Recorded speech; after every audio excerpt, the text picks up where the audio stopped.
My name is Time Smiley. I'm an administrative assistant at the JES. I have a couple of things to do before we begin our program. First, some housekeeping, and then going over some upcoming events, and then introducing our presenter. For our housekeeping, if you need any assistance during the event, please don't hesitate to ask me. And there will be a Q&A portion after the presentation. Just make sure to raise your hand, and please make sure that your questions are concise and not a statement, but a question. And then for our upcoming events, tomorrow at 7 p.m., Dr. Ken Louie will be speaking about economic inequality at the national and local level, long-run trends and potential consequences at our ECAT satellite location. And then on Friday at noon, the JCLA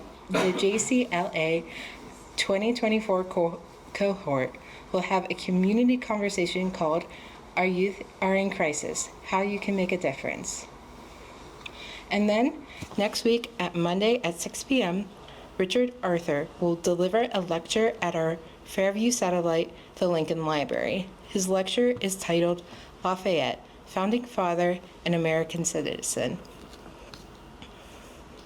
Now, I would like to introduce you to our presenter, Dr. Ghosheh. He is a Scholar-in-Residence and Chairman of the Board of Trustees here at the JES. He earned his PhD in Economic Development from SUNY Buffalo and taught at Edinburgh University until his retirement in 2022. A native of Jerusalem, he has lived in 8 countries, traveled to 61, and taught in multiple nations, including Japan, China, and Italy. A Fulbright Scholar, he has received numerous accolades, including Pennsylvania Geographer of the Year and Edinburgh University's Educator of the Year. Let's give Dr. Ghosheh a warm JES welcome. Well, thank you. Today we're talking about a simple topic, so it's definitely a few minutes. So if you have any questions, feel free to ask. At the end, we'll have hopefully enough time for questions and answers. I will go over maybe 5,000 years of history very quickly, so bear with me. I'm sure you'll have a lot of questions. Israel is a small country the size of New Jersey or Massachusetts. That's it. Almost with the same population as New Jersey or Massachusetts. But it's at the heart of tension and attention in the Middle East. So a tiny country, but attracts a lot of attention.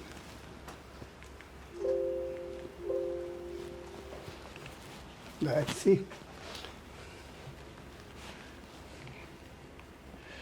So instead of going over this history, I would refer to this territory as the Holy Land. The Holy Land has been populated, inhabited for thousands of years. Just about everybody you can imagine has lived there or been there or have a claim on it. So we can go back if you want. There is a website, Maps of War, and we'll show what country or empire controlled it for how long. So you can see that from the Babylonian to the Persians to the Greeks to the Jews to the Romans to the Arabs to the Turks to the British to the Crusaders, everybody has been there and everybody has their claim to it. The last, I guess, maybe 2 major powers that controlled it were the Ottoman Turkish Empire, controlled this area for 400 years until the end of World War I. And then for a brief period, for about 30 years, the British controlled that area. This 30-year period of control changed the Middle East. Does it keep going back?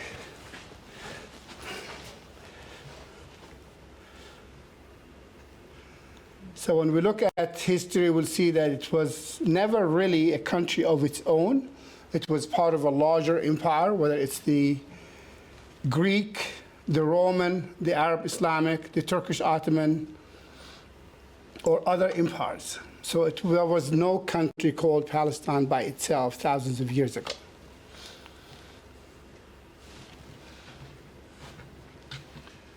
So this is the last great empire that controlled much of the Mediterranean region, Western Asia, North Africa, as well as Southern Europe, the Turkish Ottoman Empire.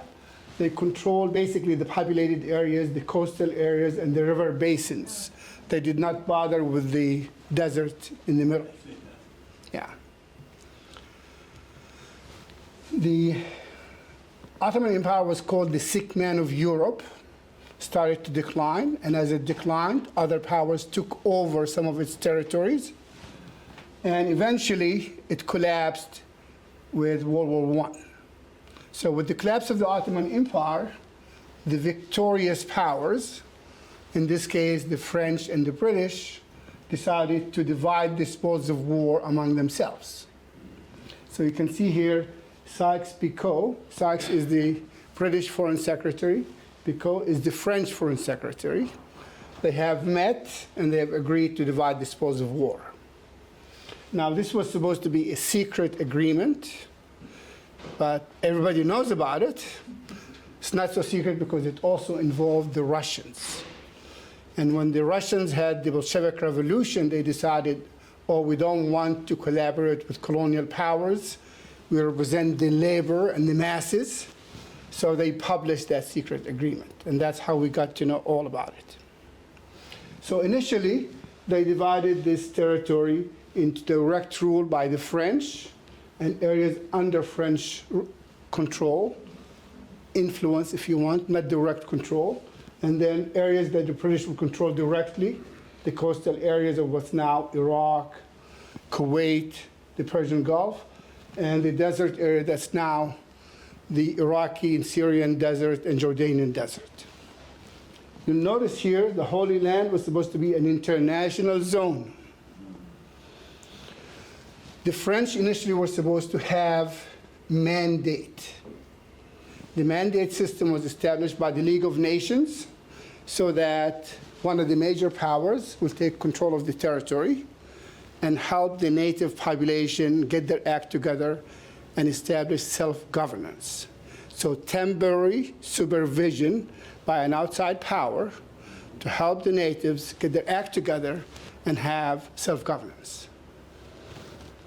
The British negotiated with the French, and we eventually convinced them to let them have the Palestine mandate. So that's how we got to where we are. This keeps going backwards. Are all these maps from your maps of war or other sources? Oh, other sources. Some of them are United Nations maps, so you'll see the direct source. So this is the area we're talking about. You often hear this from the river to the sea, from the Jordan River to the Mediterranean Sea. So this area is about 10,000 square miles, again, in Massachusetts or New Jersey. Not a very big area. Now, the Europeans have had their Jewish problems, and unfortunately, many of them have gone to extremes to deal with the Jews of Europe. So we know what the Nazi solution was: kill as many of them as you can. And they killed 6 million Jews. Now, other countries decided maybe what we can do is establish a homeland for the Jews, and we can export them out of Europe. So where do we build this homeland? They had many different areas that were suggested. Uganda was actually the favorite destination initially. And a European Jewish delegation went to Uganda to look it over to decide if this is a good place. And what did they decide? There's so many damn lions in Uganda. And at that time, it wasn't easy to deal with the lion population. So they entertained other ideas. So China. Can you imagine establishing a Jewish homeland in China? This is the area that was subject to Japanese rule. The Japanese have occupied northern China, what they called Manchukuo, and they were going to establish a Jewish homeland in the northern part of China. They thought about Siberia, they thought about Argentina, and they thought about Palestine. And finally, they settled on Palestine because Palestine, the Jews have a history in Palestine. It's the Holy Land for them. They've had a Jewish kingdom in there. So for cultural, religious, and geographical reasons, they decided this would be closer to Europe and much easier because of the connection that Jews have for it historically. So the British government issued the Balfour Declaration even before they were assigned the mandate system. This is 1917. The Balfour Declaration stated that Her Majesty's government looks with favor at the establishment of a Jewish homeland in Palestine. So the British government was going to facilitate the establishment of a Jewish homeland in Palestine. What about the people who live there? And people have lived there for thousands of years. Different groups, multi-religious, multicultural, multilingual groups have lived there. So Ben Gurion was the first prime minister of Israel and the founder of modern Israel. And he famously said, Israel is in the Middle East, but not of the Middle East. So it's right in the heart of the Middle East, but it's not like the rest of the region. So here is the Middle East, the greater Middle East, if you want, stretching all the way from China and India. So we have this Muslim territory stretching from the borders of China and India all the way to Morocco and Mauritania. And right in the middle, we have this country that's different color, the Jewish homeland, established right in the middle of the Arab and Muslim world. Did the British bother to ask the people in the region if they want that? Probably not. So, Winston Churchill, I guess in his memoirs, brags, I create a country with the stroke of my pen. They certainly did. And that's what started the problems that we see in the region today. So, the British got control of this territory from the League of Nations in 1920. So they were there for basically 28 years, officially. And during these 28 years, it transformed the history of the region. They started to allow Jewish migration into Palestine. And if we look, where did these Jews come from? You can see 95% from Europe. So it was European Jews migrating from Europe, some escaping persecution, to Palestine. There were very few places that would accept Jewish refugees. The United States at the time turned away Jewish refugees. So Palestine was one of the few places they could go, and they did go. So mostly initially, European Jews escaping persecution in Europe into Palestine. Now the native population did not want European immigrants coming in to establish a country for somebody else. So from the beginning, we have friction between the two, starting in the late 1920s and accelerated in the 1930s. So the British decided, maybe we can split the baby. We said we will establish a Jewish homeland in Palestine, but not in all of Palestine. So this gave rise to the first two-state solution that you hear about. The two-state solution is not a new idea.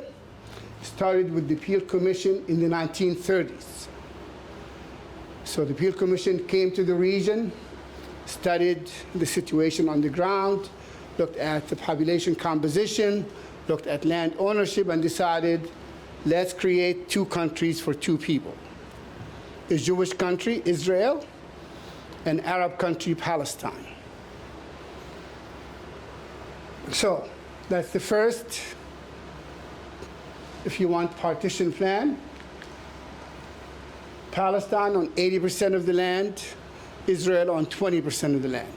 So keep those numbers in mind because you'll see how they change. 80-20. This was the recommendation.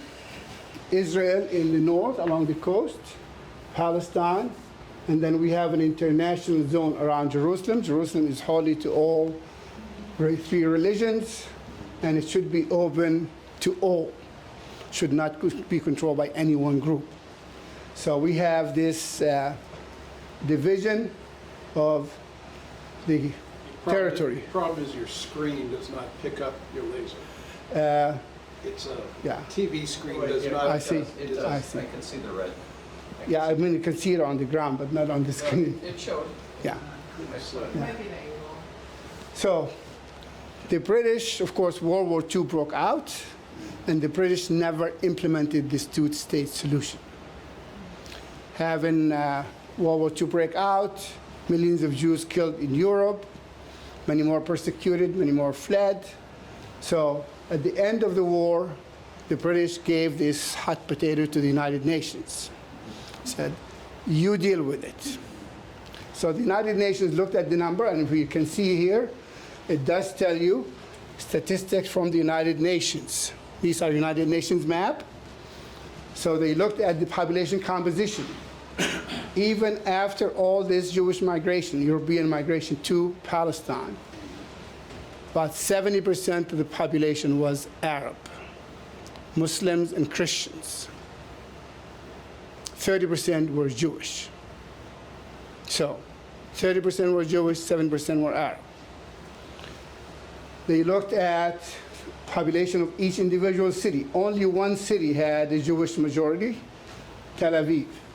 All the other major cities had non-Jewish majority.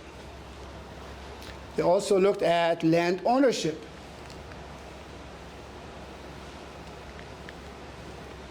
And with land ownership, there is, of course, public land or state land, but of private land, 90% was owned by the Arabs, 10% were owned by the Jews.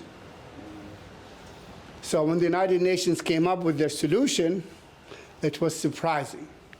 The United Nations decided 2 states for 2 people, again, the partition plan 2. But instead of 80-20, they decided on almost 50-50 or 55-45. Who gets the bigger state? The minority. Who gets the smaller state? The majority. So the people who own 90% of the land and comprise 70% of the population get 45%. The people who own 10% of the land and make up 30% of the population get 55%.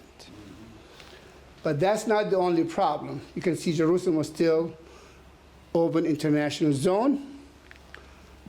So this is the second partition plan. We went from 80-20 to 45-55. I guess many of you know Tom Friedman from the New York Times. He wrote a book about this. He said, for the Jews, half a loaf was better than none. They had nothing. And the United Nations gave them over half the land. For the Arabs, half a loaf is not better than the whole loaf. You think 90% of it is land you own, and the population that came in the last few years without your permission, without your acceptance. It was a British decision. Question on the previous map, can you go back one? Sure. All that Jewish land in the south is pretty much Negev desert. Yeah. So that was almost a worthless part of that 55%. Yeah. But this is the same of this. This is desert. So much of this is desert. Yes, the Negev desert constitutes about 1/3 of the total land area. So you can see the coastal area. This is the prime agricultural land, the coastal area. So this is the new United Nations solution. The Jews accepted it, the Arabs rejected it. The Jews only made up 30% of the population. If there is a war, you would think that the 70% would defeat the 30%, especially if they get help from their Arab neighbors, from Jordan, Israel, Iraq, Syria. But the European Jews were much better educated, much better trained, and armed. So when this happened, the Jews easily defeated the combination of the Arab armies. And most of these Arab armies were still controlled by the British. So the Jordanian had a general, British general, in charge of the Jordanian military. So this is what happened. Instead of this, we have this. So now let's go back to this United Nations division. What do you notice about this map? The Israeli territory is contiguous, yes. What about the Palestinian territory? It's separated into 3 different zones. And in the heart of the biggest zone is an international zone. So not only do you get less land, you get 3 fragmented territories. So this has led to the War of Independence, or the catastrophe, depending on which perspective you take, the Israeli or Palestinian perspective. So Israel did not just take the land that was assigned by the United Nations, it acquired 78% of the land instead of 55%. So what was left? What was left is 2 small territories, the West Bank of the River Jordan, and the Gaza Strip. These territories were deemed too small to create a country on. 22% of New Jersey, basically, to be Palestine. So Jordan took over the West Bank, Egypt took over Gaza Strip.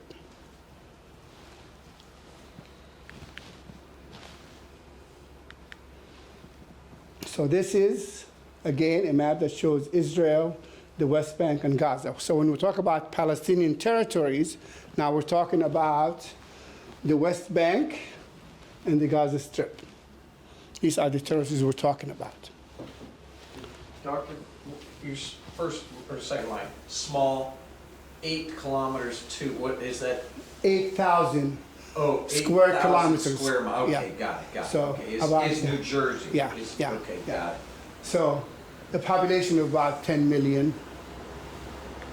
So it is similar in size to New Jersey or Massachusetts, and similar in population size. So having established a Jewish homeland in Palestine, millions of Jews from around the world migrated into Israel, from all over the world, from Poland, from France, eventually from North Africa, from Morocco, about over 250,000, and eventually from the Soviet Union. The Soviet Union prevented Jews from migrating into Israel until the 1990s. So with the collapse of the Soviet Union, about 1 million Jews migrated from the Soviet Union into Israel. So there is a Russian political party in the Israeli Knesset. That's what they call it, the Russian party. Of course, this is the last influx of Jewish immigrants into Israel. Again, highly educated. So engineers, teachers, nurses, doctors. Israel has a surplus of doctors. So they make it hard for doctors to get certification. So you might be a doctor in Russia, but you're not automatically a doctor in Israel. So we can see that has changed the population composition. Under Ottoman Turkish rule, the population was predominantly Muslim, 86%, Christian, 12%, 2% Jewish.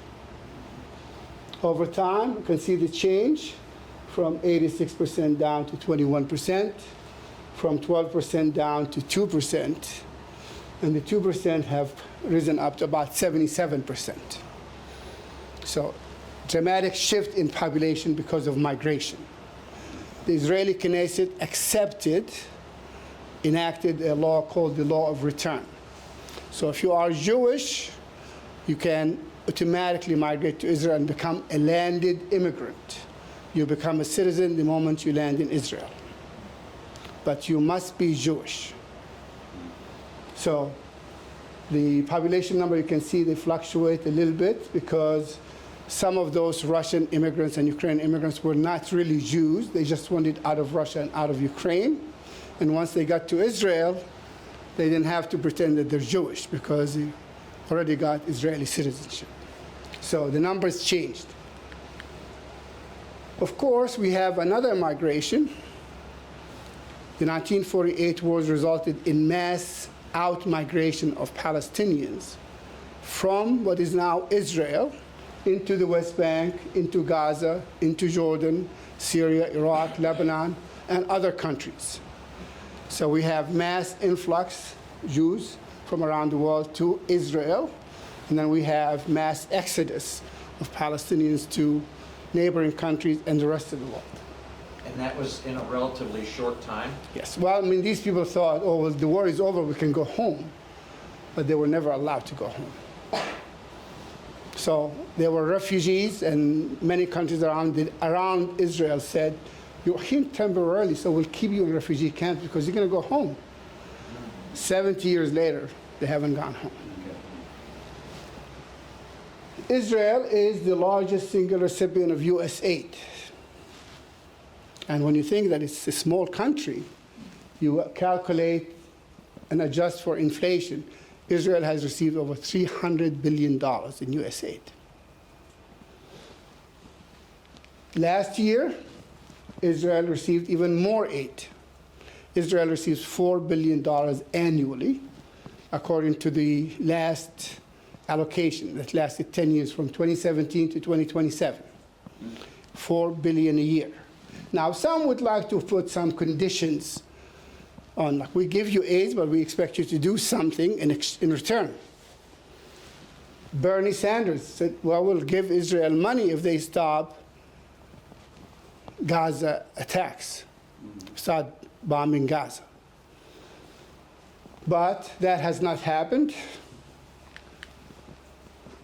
And last year, Israel has received an extra allocation of $16 billion to help them with the economic consequences of the war and the cost of launching the war in Gaza.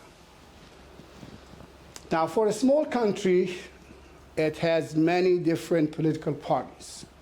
At one time, 28 parties contested the elections. So the Israelis have, over time, changed the rules.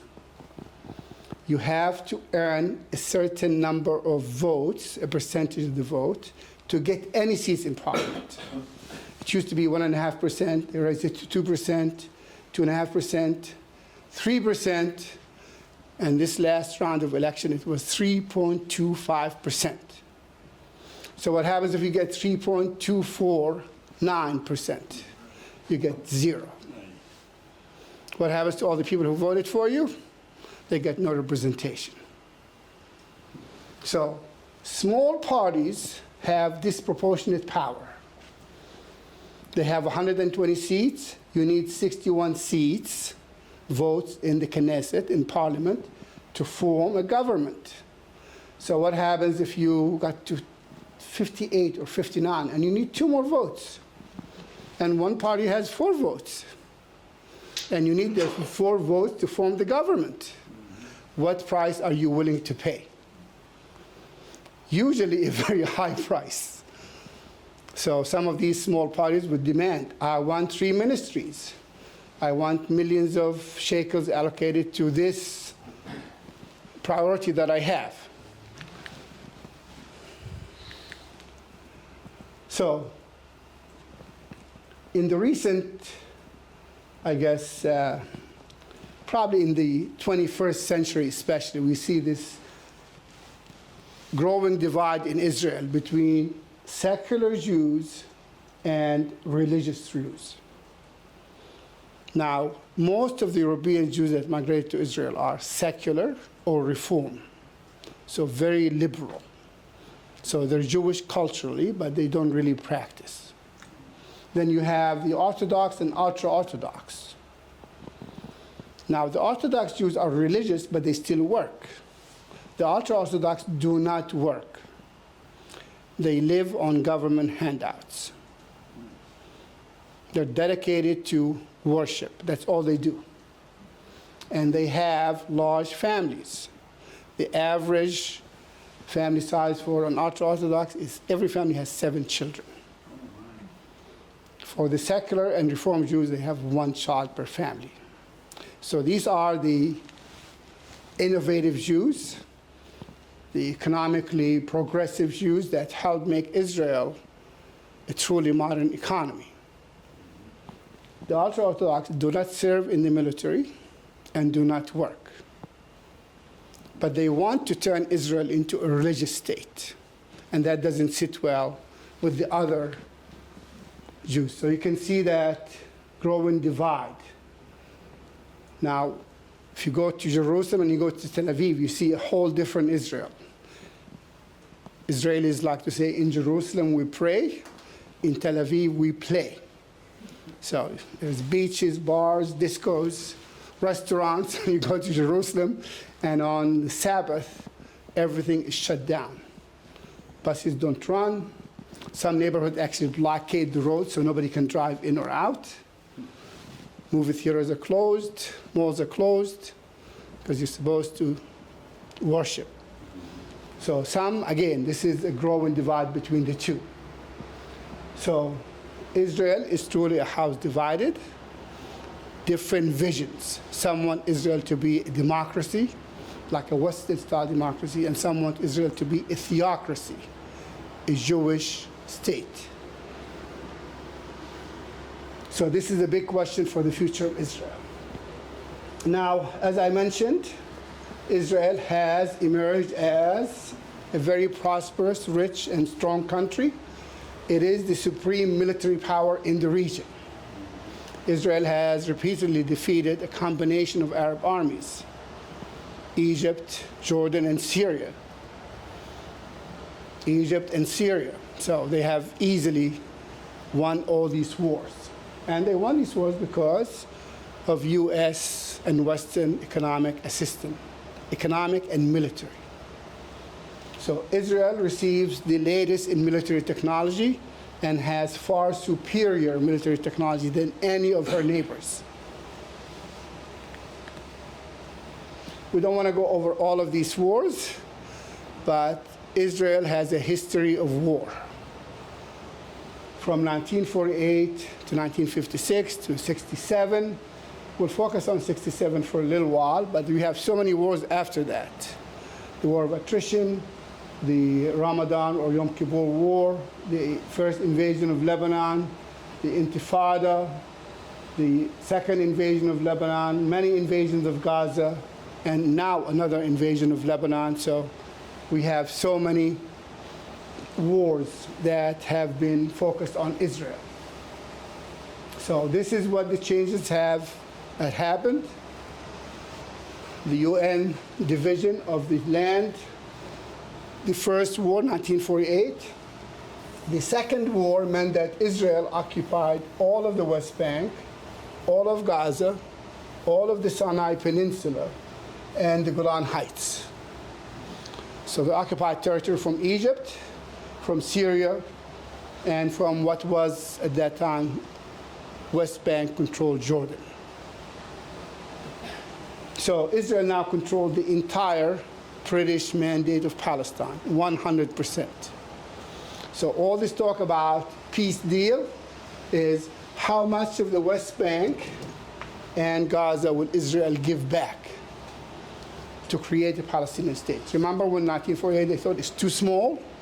They will even get smaller portion of that too small territory. After years of secret negotiations in Norway, the Palestinians and Israelis agreed on a framework for peace. The Oslo Accords basically stipulated Israel will give back the land it occupied in 1967 in exchange for peace. So land for peace. Palestine would be eventually established on the West Bank and Gaza. And they had a transition period of 5 years where Israel will gradually give part of that land. They divided into Phase A, Phase B, and Phase C. 5 years to peace. Now, I know your math is better probably than mine. 1993 plus 5 equals what? 98. Doesn't equal 2025. maybe 2050, we'll find out. So that has not happened. They were getting close. They were actually making a lot of progress towards that. And they were hoping that eventually Israel will have peace with Syria by giving back the Israeli-occupied part of Syria, the Golan Heights, just like they did with Egypt by giving back the Sinai Peninsula, a deal brokered by President Carter in the late 1970s. So that was not implemented. They were close to implementing it when the Prime Minister of Israel was assassinated. Yitzhak Rabin was assassinated in what's now called Rabin Square in the heart of Tel Aviv. And we had Benjamin Netanyahu elected as Prime Minister instead. And basically, any attempt at peace has collapsed. Who So- assassinated Habib? Who assassinated Rabin? What Yeah, group? it's a Jewish, ultra-religious Jew who thought that Rabin is giving away Too much. Jewish land. So President Bush had a 3-year plan. We know President Bush has been out of office for a while. It's been more than 3 years. Every American president has come up with a plan for peace.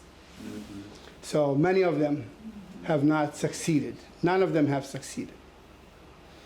Obama has, again, done the same thing. Oh, the two-state solution is the only and best option for peace. Has not happened.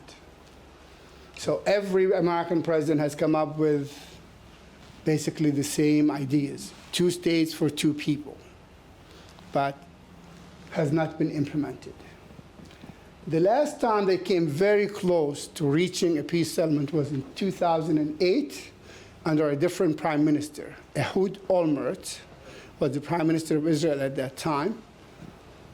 And he went to Ramallah, where the Palestinian Authority is headquartered.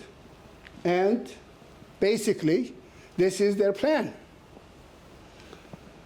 He took a piece of paper from the Palestinian president's desk and said, okay, all we need to do is we'll take this area, we'll take this area, we'll just take this area, and we'll give you, compensate you for land. So what we need to do is take 6% of the West Bank, and we will give you a corridor that connects West Bank and Gaza, and compensate you with the land. So this goes back to your talk about, is this land equal to this land in quality? This is the agricultural heartland. This is the desert area. So yeah, we'll take 6%, but we want to take the 6% around Jerusalem and from the northern part of the West Bank where you have agricultural land, and we'll give you the desert in the south to compensate for it. This did not work either because Ehud Olmert was accused of corruption and spent 2 years in jail. So he was no longer prime minister and could not fulfill this deal that he was trying to make. The Saudis came up with a plan, again, basically the same outline, and they called it the Saudi plan, and it basically entailed land for peace. Full Israeli withdrawal from all the Arab territories occupied in 1967, and in exchange, Israel will get peace and normal relations with the Arab and Muslim world. What about the refugees? They kept it vague. We'll have a just solution to their problem. What does that mean? Maybe give them some money, maybe sell them somewhere else, but we'll find a solution. That's the idea. Yeah. Keep it vague, because Israel doesn't want millions of Palestinians to come back. Right. We have about 6 to 7 million Palestinian refugees. And if they came back to Israel, it would not be a Jewish state. It would become a Palestinian state. So we haven't had much in terms of negotiation in the last few years. The issues remain the same. Land, how much of the land, what will the borders be, who will control Jerusalem, will it be an open international city, will it be divided between Palestine and Israel, could it be the capital of 2 countries, what about refugees, what about water, And will the Palestinian state have a military? Again, Israel demands that it be demilitarized, so it will not pose a threat to Israeli security. Who will guarantee security for both countries? So 30 years of peacemaking, and not much has happened. Actually, 31 years now, 32 years. Now, when they started these negotiations in 1993, there were 180,000 Jewish settlers in the West Bank. Today, in 2025, we have about 1 million Jewish settlers in the West Bank. And they are scattered throughout the West Bank. We haven't had any serious negotiations during this Benjamin Netanyahu era. So this is the West Bank, and all of these dots are Jewish settlements. So how much of the West Bank will you give?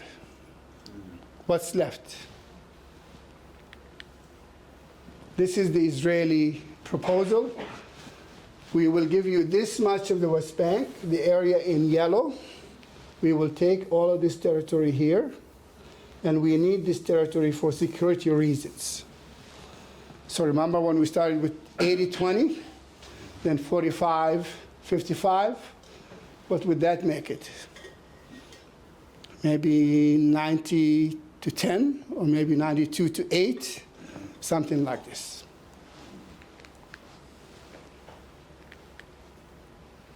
So again, how much of the West Bank? You can see the area in orange. Israel doesn't want Gaza. Gaza is, we'll get to that, a strip of desert land for the most part, with no resources and no agricultural land. But they want the Jordan Valley, and they want the area around Jerusalem. So we went from 80-20 to 45-55. Now they've been talking about 22 to 78. Israel would probably not give 22, they might give 10.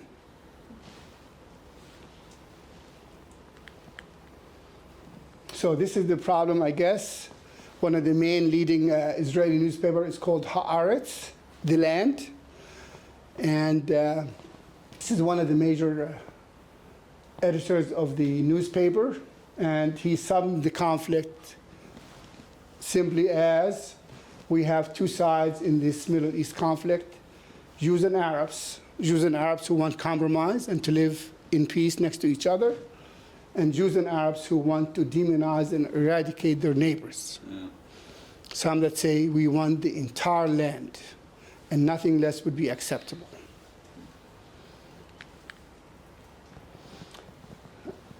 As a multi-party democracy, Israelis have had a hard time forming a coalition government. So after 3 failed attempts at forming coalitions, they had 4 elections in 3 years.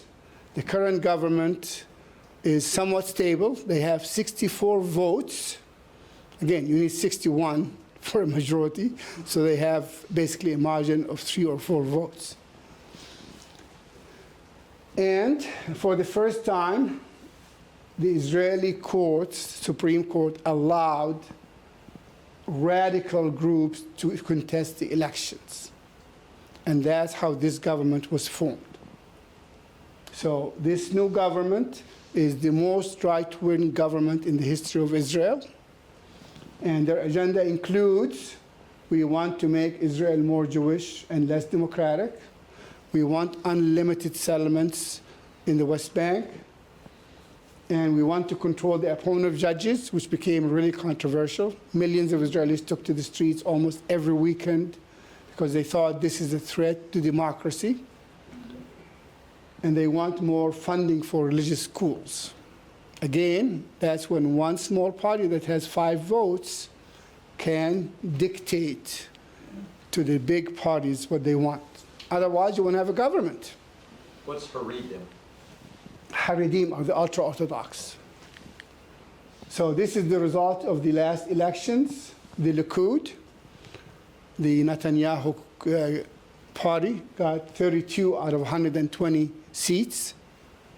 Yesh Atid, there's a future. This is the Liberal Party, the centrist party. And then you have the religious Zionist, National Unity, Shas, another religious party, UTJ, United Torah Party. And then Israel Netanyahu is the Russian party. Then you have an Arab party. And then you have Labor. Labor used to be the largest party in Israel. It went from 40 plus seats to 4. And look who got 0. Meretz. Meretz is the Peace Party. And the Peace Party got 3.24%. They needed 3.25 to gain 4 seats. What happened if they gained 4 seats? It would be evenly divided into 60-60. So they missed getting 4 seats by a few thousand votes, and they got 0 seats. So this is the current government we have. Now, the right-wing government were smart and strategic about this. In Israel, let's say you need 50,000 votes to gain a seat. If your party gets only 30,000 and this party gets 25 and this party get 10, you can form a coalition beforehand and say, we can share our votes. Then you can take the 10 and 20 and 30. Oh, we have 60, you can get a seat in parliament. The left-wing parties did not sign that agreement. The right-wing parties did. So if you look at the total number of votes, they're about the same. But the right-wing coalition got 8 more seats than the left-wing coalition because they did not sign that agreement to share lost votes. So it's a complicated. So these are the ultra-religious parties that were not allowed to contest the elections before and were allowed to contest it this time. One of them, Ben-Gvir, is actually in New York now. He was indicted 54 times on terrorist incitement. And usually, if you are indicted on terrorist incitement, you're not allowed to contest the election. His party got 5 votes. This is the difference. So in the last elections, we have a lot of things that could have gone either way, but have gone this way. Now, this is well before what happened in Gaza happened. Millions of Israelis took to the streets. They did not want this ultra-religious control of the government. They did not want Israel to go from a democracy into a theocracy. They wanted the ultra-Orthodox to serve in the military like everybody else. Every Israeli who's 18 to 55 years old must serve in the military. Even if you work, if you're in the reserve, you serve 1 month a year. And if you're cold, you might have to serve longer. That's true for men, that's true for women. The exception is the ultra-Orthodox. The ultra-Orthodox used to be 1 to 2% of the population. Now they're 17 to 18% of the population. So they're a significant minority. What about the Arab Israelis and the Druze? Do they serve? The Druze do serve. Some Arabs serve, most don't. But again, Israeli citizens are required to serve, and that applies to all Jews except the ultra-Orthodox.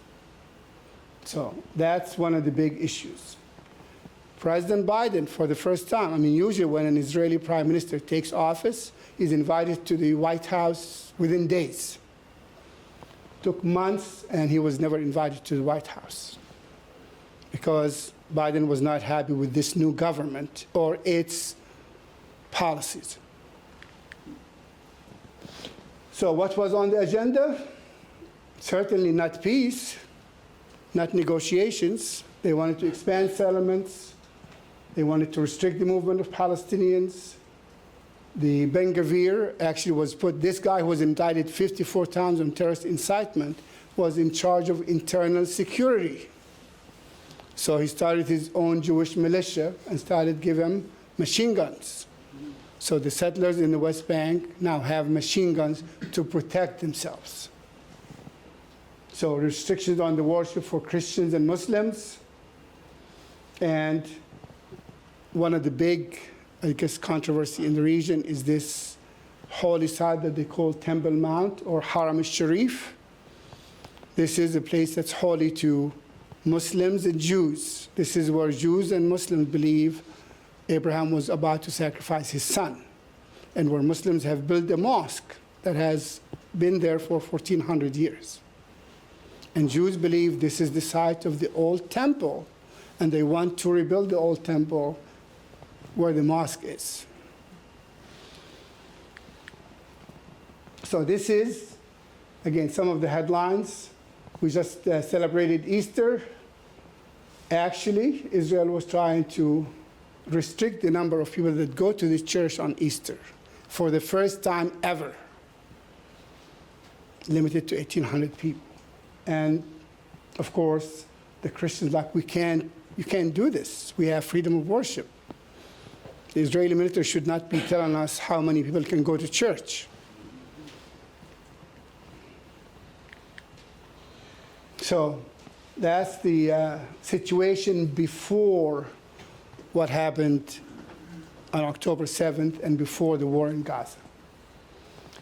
President Carter has wrote 2 books, The Twice Promised Land, and his book on, basically he told this to the Prime Minister of Israel in the 1970s. Israel can have peace with the Palestinians, or Israel will become an apartheid state, a country similar to South Africa under white minority rule. So, I mean, Carter has passed away, but his legacy lives on. He understood the situation probably better than any American president. So let's get into Gaza, and we're talking about this tiny little strip of land right here. You notice that it's a lot smaller than what the United Nations intended it to be. So this is a strip of land that's about 25 miles long, 6 miles wide, 140 square miles. That's it. Of course, it's bordered by Israel and by Egypt and the Mediterranean Sea. Israel has built walls, fences, and Israel controls the airspace, controls the sea, and now controls all access, including the Egyptian border. It used to be that Gaza had, if you want, shared border with Egypt. Not anymore. Israel controlled that southern border as well. So, some facts. The majority of people who live in Gaza are under 18 years old. It's a young population, children. The majority of Gazans are refugees who came from what is now Israel. They came from Jaffa, from Tel Aviv, from Lod, from other cities that are in. 80% of the Gaza population are refugees or descendants of refugees. Many still live in refugee camps today. You can notice the 80%. 80% live in poverty. That's before the war. About half were unemployed. Now, description from Brown, Prime Minister Brown of the UK, went to Gaza in 2012, long time ago, 13 years ago, and he described Gaza as the largest open-air prison in the world. Israel controlled all movement of Palestinians in and out of Gaza. You need medical treatment, you have to get approval by the Israelis. You need food, water, electricity, fuel. Israel controls all of that. The UN Secretary General described Gaza as hell on earth.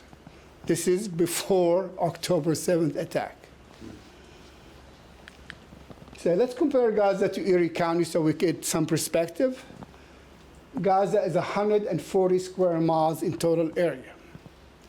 Erie County is 1,558 square miles. Erie County is 11 times larger than Gaza. Gaza is basically 9% the size of Erie County. Gaza has 2.3 million people. Erie County has 267,000. So Gaza is 100 times more crowded than Erie County, 100 times. So it's one of the most densely populated territory in the world. When President Obama was president, he allowed and he encouraged many countries in the Middle East to hold elections. And elections were held in Gaza and in the West Bank. In the Palestinian territories, there were two main parties competing in the elections. The Palestinian Authority, led by Abbas, and Hamas. Abbas was seen as corrupt, ineffective, has been negotiating peace with Israel since 1993, and he has nothing to show for it. People in Gaza voted for Hamas as a change vote. They did not want the Palestinian Authority. But that vote was for a 2-year term. The term was supposed to end in 2008. Then you hold new parliamentary elections, just like we hold congressional elections here every 2 years. There has been no election since then. Hamas took control of Gaza in 2007 after brief skirmishes with the Palestinian Authority, who controlled the security forces at the time. So since then, Israel has blockaded Gaza, land, sea, and water. Israel controls everything that goes into Gaza. But Israel has allowed $30 million in cash to flow into Hamas every month from Qatar.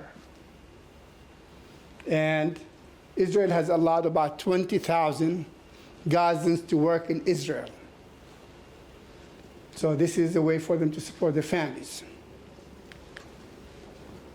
So this is what's surprising. These are Israeli analysts and newspapers.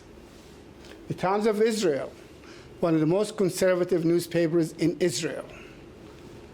Most of the time, Israeli policy was to treat the Palestinian Authority, who renounced violence and pursued peace with Israel, as a burden and Hamas as an asset. The Palestinian Authority has security cooperation with Israel. They work very closely with Israel, but Israel treated them as the enemy or a burden and treated Hamas as an asset. For years, Netanyahu has propped up Hamas, allowed $30 million in cash to flow to Hamas every month, and now it has blown up in our faces. Money to Hamas is part of a strategy to keep the Palestinians divided. Netanyahu's policies have strengthened Hamas. Haaretz, the newspaper I was telling you about, Netanyahu developed this advances destructive world political doctrine that held that strengthening Hamas at the expense of the Palestinian Authority would be advantageous to Israel.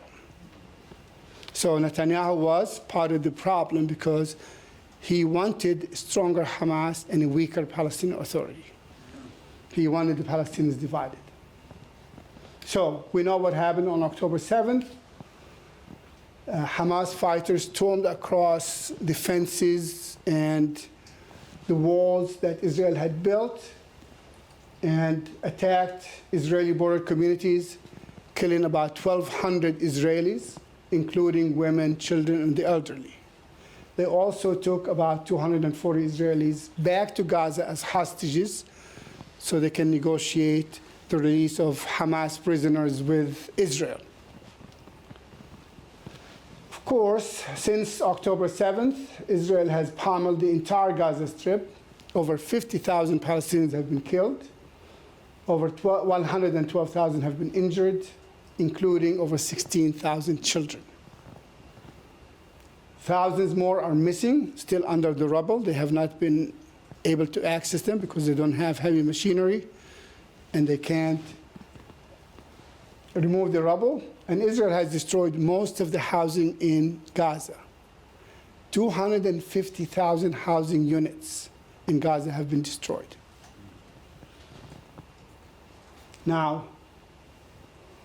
Israel has confined the Palestinians into what they call safe zones. Remember, Gaza is 9% the size of Erie County. And now the Gazans are told you can only live on about 10% of this 9%. So they're living on 1% of the land of Erie County. That's what they called the safe zones. Many Gazans face starvation. Israel has not allowed food aid to flow into Gaza. So American trucks have actually sat on the borders for weeks carrying food without being allowed into Gaza. Now, how big is this Hamas that we hear? Is that really a war? Hamas is a militia. They're also a police force. Estimates put their manpower between 7,000 and 30,000. They have no air force, no navy, no tanks, no Iron Dome, no air defense systems, no bomb shelters. Israel is the supreme military power in the region, has one of the most advanced militaries in the world. Hamas has homemade rockets. They're not importing rockets from the United States or from Russia or from China. They make them in initial attacks on Israel. 3,000 rockets were launched in Israel. They injured one Israeli. One Israeli bomb. We are giving them these bombs. Some of these bombs are 10,000 pounds. Israel did not think that was big enough. They wanted 20,000-pound bombs.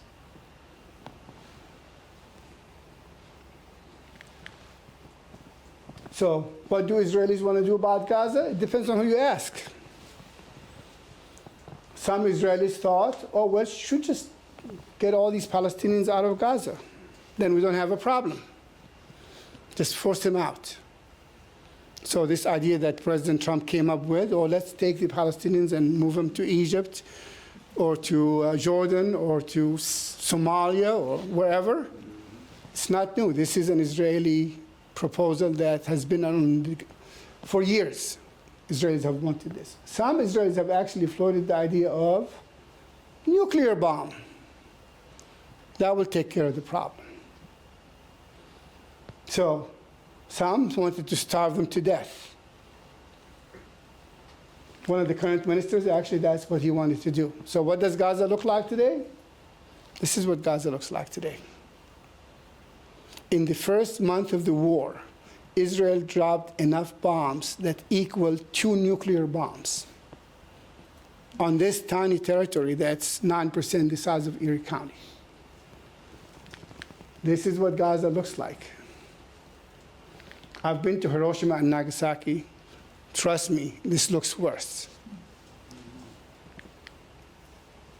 This is what Gaza looks like. Look what it used to look like and what it looks like now. So when President Trump talks about we need to make Gaza the Palestinian Riviera without the Palestinians, yeah, that's what he's talking about. It used to be right on the Mediterranean Sea.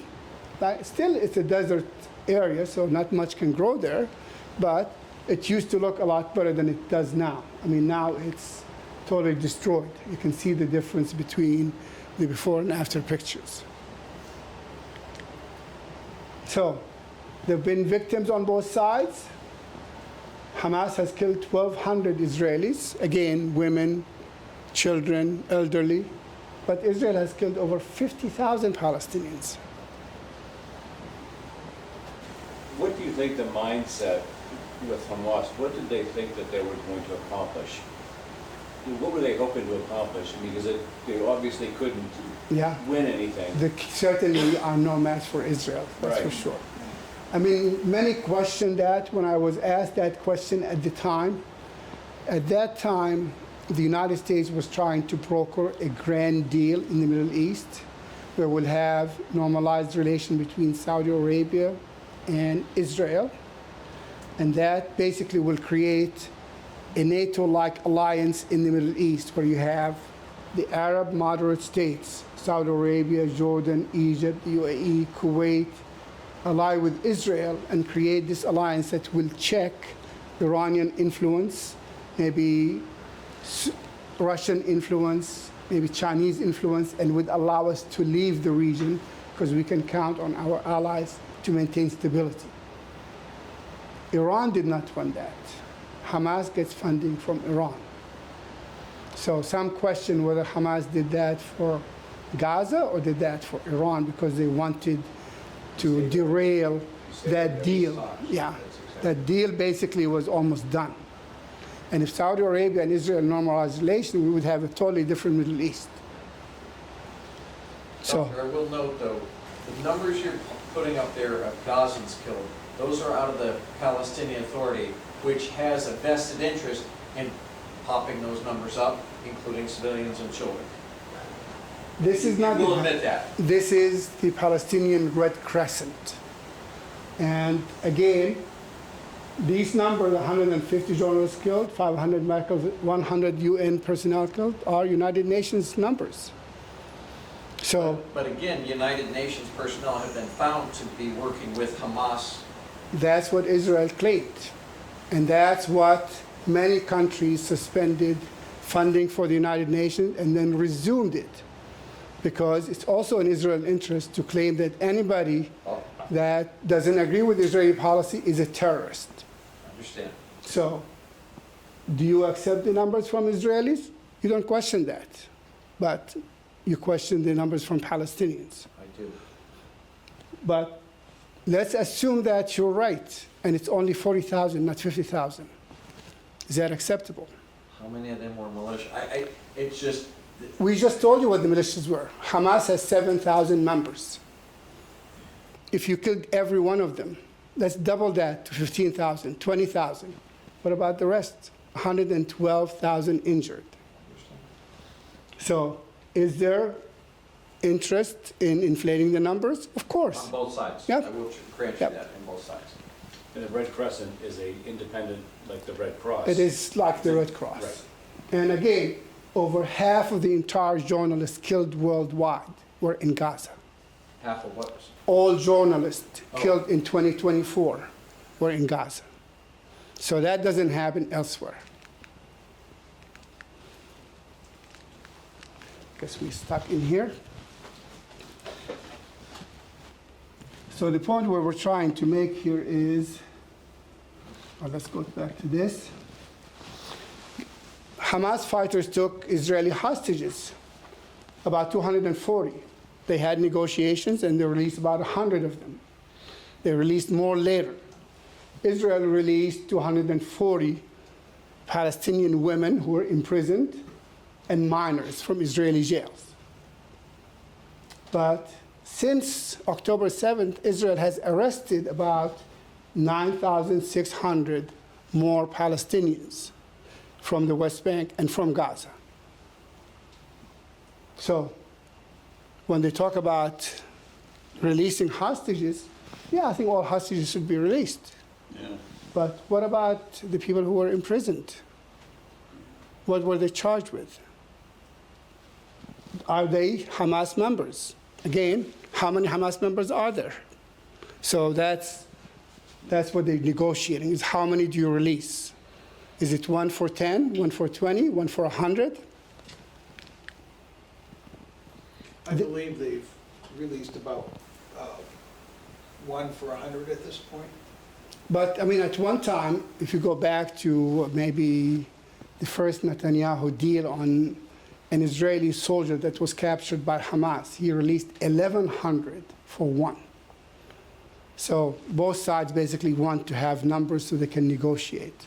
So what is a fair, if you want, number to exchange? I think all of them should be released. The problem is, are we going to eventually end this conflict? President Biden and Secretary Clinton, the two-state solution is the only way to guarantee long-term peace and security for Israel. Netanyahu brags, I'm the only one that can prevent the creation of a Palestinian state. But hasn't Gaza consistently, Hamas consistently rejected the two-state solution also? Well, again, there are some Israelis that don't want the two-state solution either. Right. Yeah. But the Hamas Yes. has rejected it consistently. Actually, they have rejected it in their charter. Right. And they said they want all of the land as Palestine. But there are some Israelis. I went to the Israeli Knesset, and I have a map of Israel that extends from the Euphrates to the Nile. That's the map they have in their parliament. Well, whose map? The map of Israel. Well, is that from one of the ultra-Orthodox parties? But what I'm saying is you have Right. people on both sides. Extremes. Yeah. Now, most Palestinians and most Israelis, for most of this period, have agreed to the compromise. That's changing. Now, most Israelis don't want a two-state solution. Most Palestinians don't think that's possible. How much are you going to get? Are you ever going to have freedom? Are you ever going to be able to send your kid to school and not worry about them not coming back? So the problem is the radicals on both sides are dictating the agenda because the moderates have been sidelined. And why did that happen? This happened basically because of us in the United States. One country has prevented the implementation of the UN Security Council resolutions that have ended the conflict. When we had a ceasefire vote in the United Nations Security Council, the vote was 13-0. One country said no. Who said no? The United States. Then another vote, it's 14-1. Who's the one? The United States. The United States has exercised the veto power 46 times to prevent the implementation. The United Nations says you must end the occupation. If you don't, you have consequences. If you end the occupation, the problem would be mostly resolved. But that hasn't happened because we have continually shielded Israel from the consequences of the occupation. So you can see Bill Clinton, all of these presidents in the United States have been very supportive of Israel. But they also know that Israel will not get long-term security without peace. Americans are not going to foot the bill for Israel forever. Maybe there is support for Israel today, but that's changing. You can see the change, especially among young Americans, even among Jewish Americans. Many Jewish Americans say, we want Israel to be a democratic country. And Israel cannot be a democracy if it occupies somebody else's land and oppresses some other nation. So everybody wants the two-state solution, including many prominent Jewish members in Congress that signed a petition saying we should force Israel to accept the two-state solution. So this is the problem. President Biden wanted to establish a NATO-like alliance, the Middle East, if you want, treaty organization instead of the North Atlantic Treaty Organization. The attack by Hamas on Israel on October 7 derailed that possibility. That would have literally transformed the Middle East, would have created a different situation, different dynamic in the region. So we have many, many different proposals for ceasefires since, I guess for now, a year and a half. They got close to it, and you can see what President Biden said, what Gantz, who was the Secretary of Defense in Israel, said.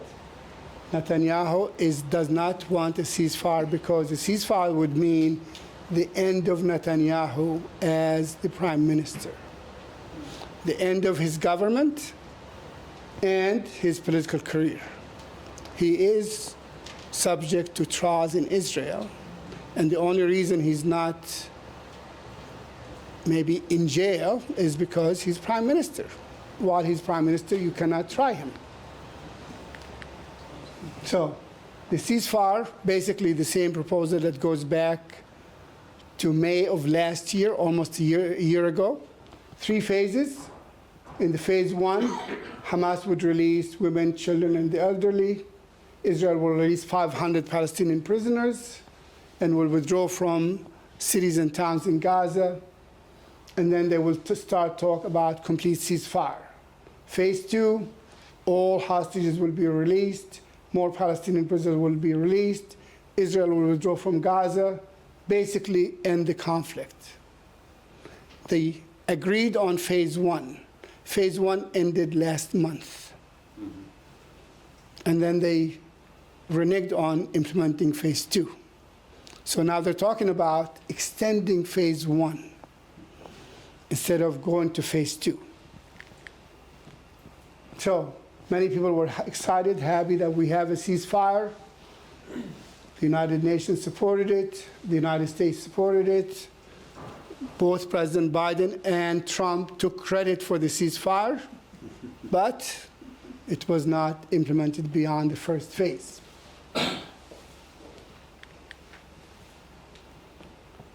So this is after March, when the ceasefire phase 1 ended. Israel resumed the war, and for Netanyahu, this is just the beginning. So many countries, of course, don't support this and want this conflict ending because civilians are paying the price. Many people don't have any sympathy for Hamas, but they don't want the children and the women to pay the price. Now, it's important for us to understand that this Gaza conflict is not new. You can look at any one year, 2008, 2009, 2010, all the way to 2023, and you can see that every year we've had many people killed in Gaza and few people killed in Israel, but you can see the discrepancy. So the conflict did not start on October 7th.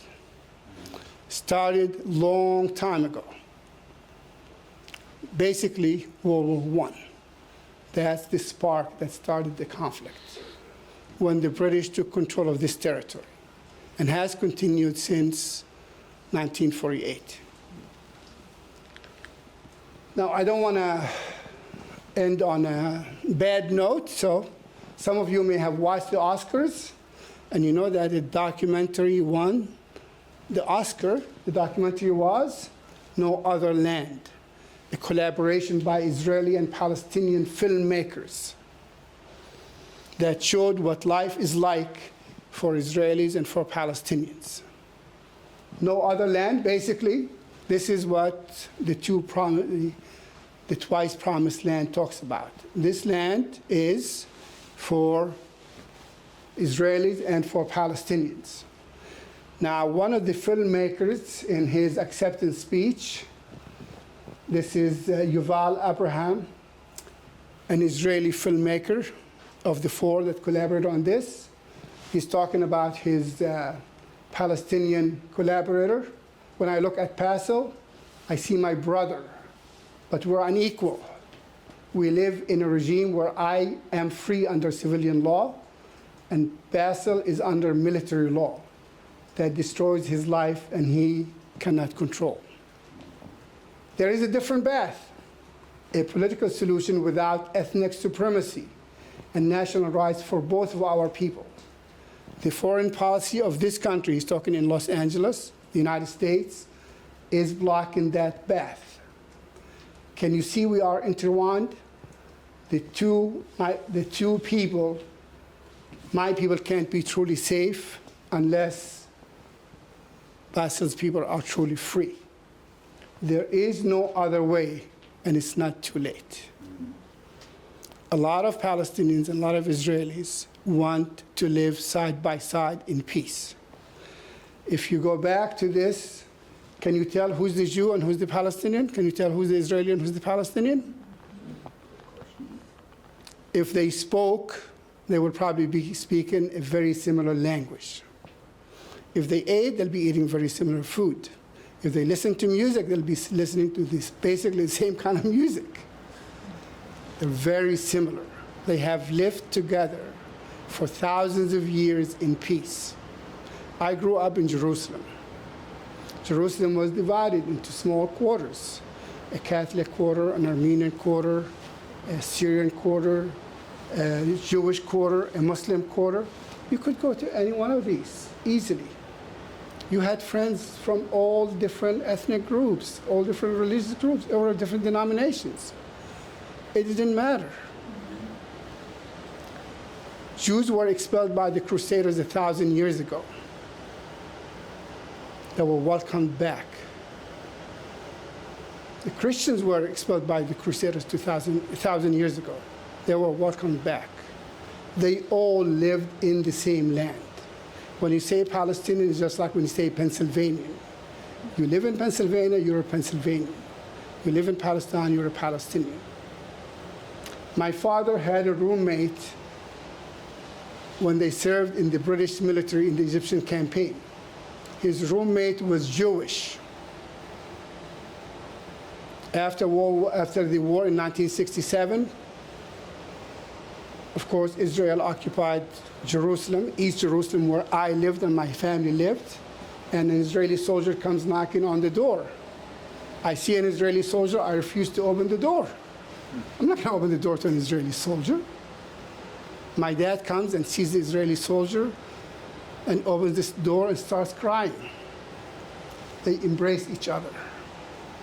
They were like brothers living in Palestine before Israel was created. So it didn't matter what your nationality was, what religion you practiced. People lived in peace before. They can certainly do it again. Can do that. Yeah. Questions? I guess you did go over. Yeah. Doctor, Yeah. So I was in the service for 30 years, and I went into what we call FRY, the former Republic of Yugoslavia, in 1995 to enforce the Dayton Peace Accords. And it was a similar situation, and I'll tell you the similarities, they're manifest, but one is that there are no clean hands, and I acknowledge that that's the same thing here. And it was kind of the same thing. You live next door to somebody for years and years, and then all of a sudden, he's a Serb, and he's a Croat, and he's a Bosniak, boom. So I will say this, Israel is in an existential, it's their very existence. And again, I'm not saying Israel's hands are clean. I got that. But on October 7th of a year and a half ago, I mean, I don't know how many people are aware, and I hope this isn't too traumatic, but there were videos of Hamas militia putting Israeli babies into microwaves and punching up the numbers. I mean, it has gotten, and again, Israel is in an existential fight, and had Hamas not done that, there wouldn't be 50,000 or whatever number of dead Gazans. There wouldn't be that. I don't know how it's not up to us to solve that. We're here in Pennsylvania, 11 times the size of Israel, or of Palestine. But how does Israel assure its existence and security? And I'll leave that. And again, it's way above our pay grade. Yours, mine, Well, and here. Again, it's not an easy solution, but Israel can provide its security assurances by the United States, by the United Nations, by NATO. Israel could join NATO, and then it will be protected. A Palestinian state will be demilitarized. Will Hamas allow that? It's not up to Hamas. Well, they control the territory. Hamas doesn't control all of the Palestinian territories. And now their control over Gaza is very tenuous because many Gazans don't want Hamas to be in charge. We've seen the Yeah. protests over the last Yeah. couple of weeks, but I So, also understand again, that a lot of just- those protesters some of the protest leaders have been found by Hamas and killed. Is that? But I don't know about killed, but yeah, there are, of course, again, Think of it this way. Hamas won the election in 2006. 2006 is 19 years ago. Yep. The majority of Gazans are under 18 years old. The majority have not voted for Hamas. Hamas did not even win a majority of the vote in 2006. They won the protest vote because people did not want the corrupt Palestinian Authority. Israel has elected the most radical right-wing government in Israel's history. Does that mean the Palestinians can go in and kill Israelis because they have a fascist government? No. If you want a solution, there is a solution. All you have to do is look at the leaders, the thinkers, the historians, the academics that have agreed on a framework. They said, okay, you have Israelis living in the West Bank. They can live in the West Bank. We have Palestinians living in Israel. They can live in Israel. I'm going to ask, let's just say tonight in his sleep, Netanyahu dies. I'm going to ask you to put on a hat. What happens? Does this religious minority that has taken control of the Knesset, or not control, but with its 4 votes that allowed the, do they lose power, and does it somehow get closer to a two-state solution? It's hard to imagine because obviously what happened in Gaza has radicalized people on both sides. Yeah. So many Israelis that were more open to a compromise are less open to it now. And many Palestinians in Gaza are less open to compromise because we've suffered for so many years. And again, remember, this did not start in 2023. And this is not the first time thousands of people were killed.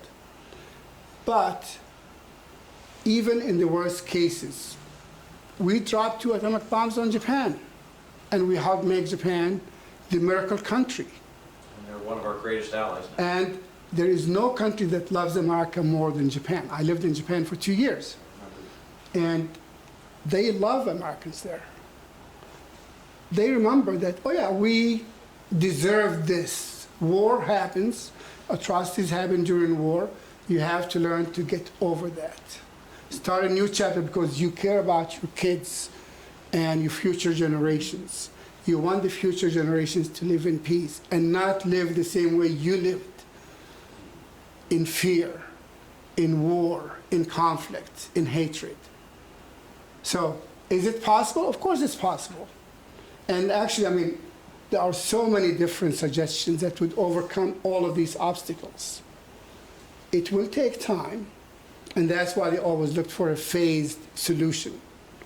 The United Nations could send peacekeeping forces, just like they did in Bosnia. NATO could send peacekeeping forces into Gaza, into the West Bank, and gradually reduce your footprint and allow for, ideally what you want is have the 2 states that are economically integrated because they need each other and they benefit. If Germany and France, who fought World War II against each other, can become allies, there's no reason why Palestinians and Israelis can't live in peace. We got a few more questions. Yes. Two quick ones. First of all, when I get asked a what-if question, I always hate it, Yeah. but I try to answer it the best I can. So Mark suggested a what if Netanyahu was out of the picture, but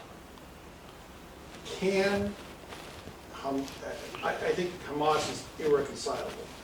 Can something happen if Hamas is somehow taken out of the picture? Again, I think Hamas has been drastically weakened, Yes. and many people in Gaza, all you have to do is just hold elections, and Hamas would lose. Right, but they won't allow elections to happen, I'm sure. It's not up to them. You can have, again, the Palestinian parliament is in Ramallah, and if Israel would allow elections, the reason it hasn't happened since 2007 is because Israel would not allow the 400,000 Palestinians in Jerusalem to vote in the elections. Really? If they allowed that, Hamas would have long been gone. They still have the guns and they still control Gaza. They don't The have West Bank is a different story. They don't have as many guns as you might think. And again, many of the deals that are being brokered now would include Hamas leaving Gaza. The leaders would leave Gaza. basically would allow safe passage out of Gaza. And then you would have technocratic government in Gaza that includes all factions and would not be controlled by Hamas. Because that's a red line for Israel. Israel doesn't want Hamas to remain in Gaza. Right. The Palestinian Authority doesn't want Hamas to remain in Gaza. Many Gazans don't want Hamas to remain in Gaza. Allow elections, and you'll see what happens. And if you allow the elections in Israel, forget about Netanyahu dying. If the war ended and elections were held today, Netanyahu's bloc would lose. And then the outcome, I mean, you can just read the projections. Of course, these are predictions. You don't know until people vote. But if the vote was held today, people in Israel want the war over. Most of these people are not soldiers. They have been forced to serve month after month after month. This is a burden on the Israeli economy and on Israeli everyday people who have to serve in the military. They counted on serving a month a year, not serving 18 months.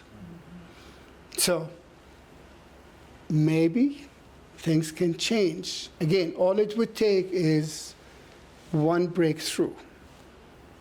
And if you start building trust, I mean, I grew up in Jerusalem where it didn't matter whether you were Jew, Christian, Muslim. You couldn't tell by walking down the street. And most Palestinians spoke Hebrew better than most recent immigrants. I was actually, my next door to where I was teaching Arabic at the University of Buffalo was a colleague who was teaching Hebrew, but she was an American Jew who learned Hebrew but could not pronounce some of the sounds. So she would come to my office like, can you come to my class and show them how it should be pronounced?